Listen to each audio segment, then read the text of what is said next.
Olá, amigas e amigos. É um prazer novamente estar com vocês aqui na nossa gravação para esta semana do nosso vídeo e do canal Eros e Thanatos, Mitologia e Psicanálise. Né? Hoje eu quero fazer um pequeno hiato em relação ao tema que eu venho desenvolvendo nos últimos encontros, que eu vou retomar na próxima semana, na próxima postagem. Inclusive um vídeo que já está gravado, mas que eu resolvi trabalhar um pouquinho nele e vocês vão perceber posteriormente. E por conta disso a gente está fazendo uma nova gravação, não é? E como eu disse a vocês, eu estou fazendo um pequeno hiato porque nós vivemos trabalhando assim, a questão da montagem do inconsciente e hoje eu quero fazer uma referência à data alusiva do Dia Internacional das Mulheres, que foi comemorado no dia 8 de março, o dia consagrado a essa data tão importante e tão significativa, tá bom? Então eu vou fazer hoje uma pequena fala sobre a importância da mulher para a psicanálise, né? Como a psicanálise ajudou a questão da subjetividade feminina, da expressão dessa subjetividade, né? E como as mulheres também ajudaram a construção da psicanálise, né? Nesse nosso vídeo.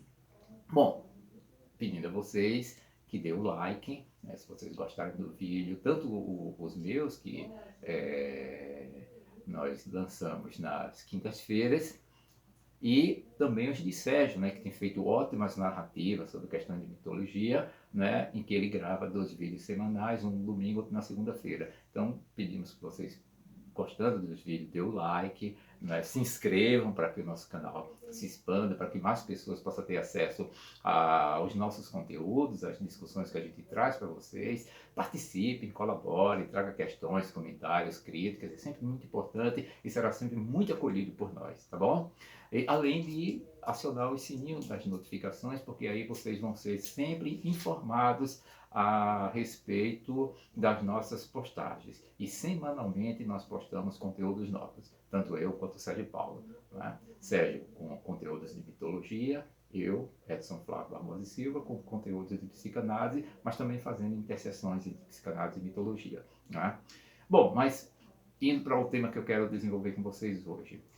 A psicanálise ela foi de grande importância para o movimento das mulheres, né, os movimentos feministas, no sentido de que as mulheres pudessem falar de sua subjetividade, pudessem mesmo falar, né, no sentido de que durante muito tempo, né, na nossa história, houve interdições à mulher do ponto de vista de sua fala, o que significa do ponto de vista de ser reconhecimento como sujeito e reconhecimento da sua subjetividade, não é?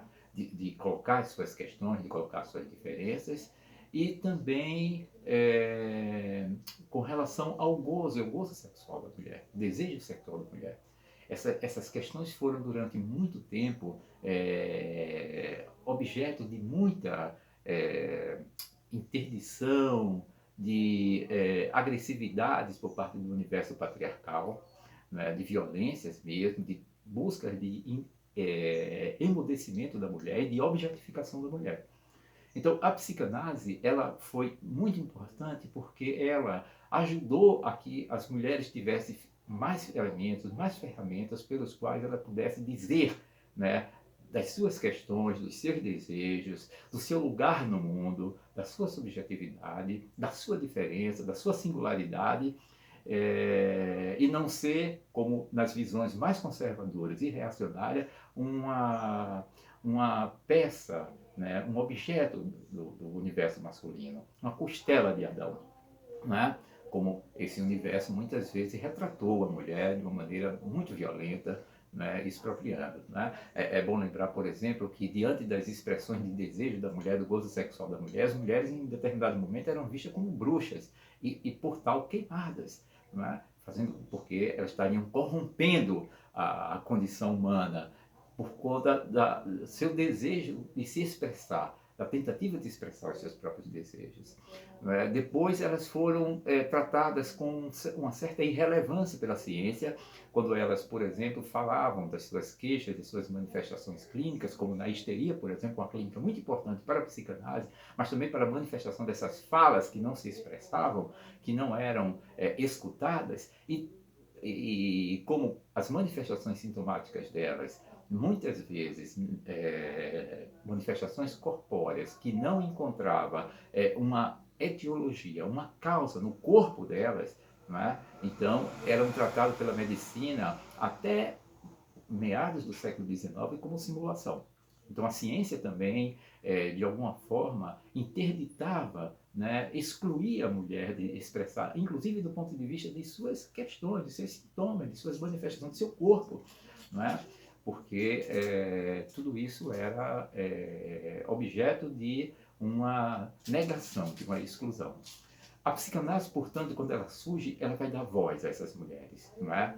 Começa pela clínica da histeria, que foi uma clínica muito importante para que Freud pudesse descobrir as leis de funcionamento do inconsciente, através das falas dessas mulheres, através da escuta dessas mulheres, não é?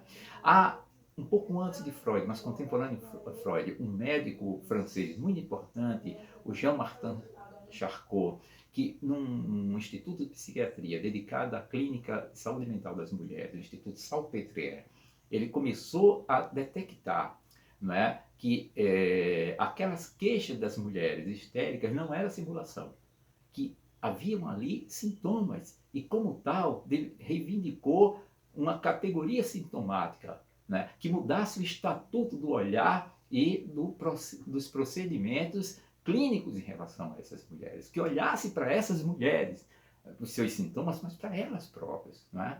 E Freud vai mais adiante porque a investigação de Freud, que passou um certo tempo estudando com Charcot, foi fazer lá um curso com Charcot, não é? E se tornou próximo de Charcot e aprendeu elementos da clínica de Charcot. Freud, que também já tinha migrado para a clínica, que estava escutando também pessoas com manifestações histéricas, Freud, então, ele segue mais adiante porque ele vai trazer elementos da sexualidade como causa das histerias, mas também a sexualidade na estrutura psíquica do humano de uma maneira muito mais complexa do que se imaginava, não é? Freud, então, ele vai fazer algo muito importante, que é começar a fazer essa locução, essa interlocução, essa escuta para essas mulheres. E aí vamos destacar duas mulheres especialmente muito importantes. Uma que foi paciente do seu primeiro grande parceiro, Joseph Breuer, a Ana O. E a Ana O, não é? Ela disse em uma certa ocasião que a psicanálise ela era uma talk cure, ou seja, uma cura pela palavra. E essa expressão foi grifada por Freud, não é? Que, consequentemente, absorveu essa coisa e que incorporou-se ao procedimento clínico da psicanálise. A psicanálise é uma clínica da palavra, ou seja, é uma clínica desse sujeito que fala, o sujeito falante, reconhecendo no estatuto humano, seja homens, seja mulheres, seja crianças, seja pessoas em qualquer faixa etária, em qualquer gênero, etc., a dimensão do estatuto humano, né? E uma outra mulher, essa já paciente de Freud, analisante de Freud, a senhora M. von N., né, ela foi muito importante no sentido de se organizar finalmente o método da psicanálise, o método clínico da psicanálise. Freud, no início da sua clínica, lá no comecinho mesmo, ele usava procedimentos meio indutivos, ele induzia um pouco a fala do sujeito. E em uma certa ocasião acontece um fato meio insólito quando ele está escutando essa senhora, a senhora M. von N. Ela, diante de intervenções de Freud, ela se dirige a Freud e diz assim: para, chega, deixa eu falar.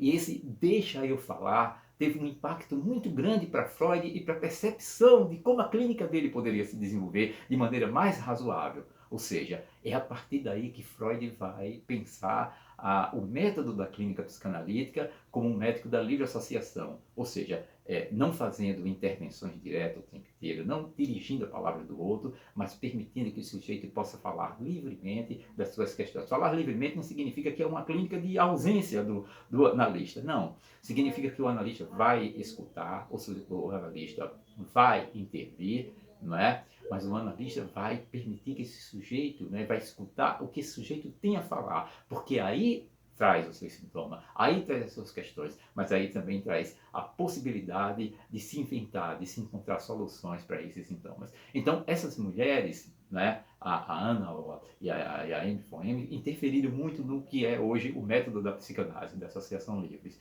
Mas a psicanálise, por seu turno, foi muito importante para que as mulheres tivessem ferramentas e instrumentos de poder falar das suas verdades, das suas questões, do seu desejo, dos seus gozos, do seu lugar no mundo, do seu lugar social, na sua subjetividade. Era isso que eu queria falar para vocês. Um grande abraço e até o nosso próximo vídeo.